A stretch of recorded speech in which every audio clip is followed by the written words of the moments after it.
Let's go over an important mathematical term, the Fokker-Planck equation. This powerful partial differential equation describes how a probability distribution of a system evolves over time when it's influenced by two fundamental forces. A predictable directional push, called drift, at a random, uncertain jiggle called diffusion. Imagine dropping a speck of ink into a still glass of water. At first, it's a tiny, concentrated, but over time, the random jostling of water molecules causes the ink to spread out, creating a diffusion cloud. The Fokker-Planck equation is a tool that describes that process precisely. The Fokker-Planck equation is built on two simple ideas. Let's look at them individually. Drift is the deterministic part of the equation. It's a consistent force that pushes the system in a specific direction. Think of a ball rolling down a sloped surface. Gravity provides a constant drift force. Diffusion is the stochastic, random part. It represents unpredictable fluctuations that cause the system to spread out. This is the essence of Brownian motion, where particles are bumped around by their neighbors. When we combine drift and diffusion, we get the Fokker-Planck equation. In one dimension, it looks like this. The probability density of finding the system at position x at time t is defined by the following. A is the drift coefficient, representing the strength and direction of the deterministic push. B is the diffusion coefficient, representing the strength of the random fluctuations.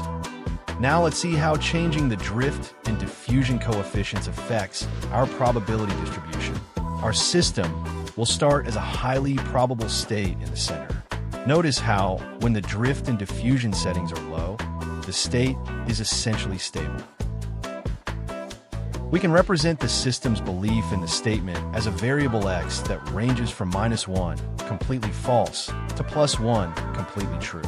The system receives new evidence over time, which can either increase or decrease its belief in the statement. We can model this as a stochastic process, where the evidence provides a random push to the belief variable. The Fokker-Planck equation can then be used to describe the evolution of the probability distribution of the belief variable. The drift term would represent any a prior bias in the system's reasoning, while the diffusion term would represent the strength of the new evidence. For example, if the system has a strong bias towards believing the statement is true, the drift term would be positive. If the new evidence is very strong, the diffusion term would be large, causing the belief to change more rapidly. Now, let's connect this back to Symbolic AI. Imagine a system that is trying to decide whether a particular statement is true or false. We can represent the system's belief in the statement as a variable x that ranges from -1, completely false, to +1, completely true.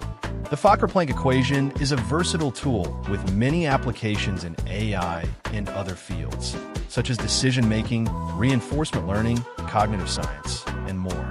Be sure to check out the GitHub page to download this interactive tutorial and check out more Symbolic AI resources.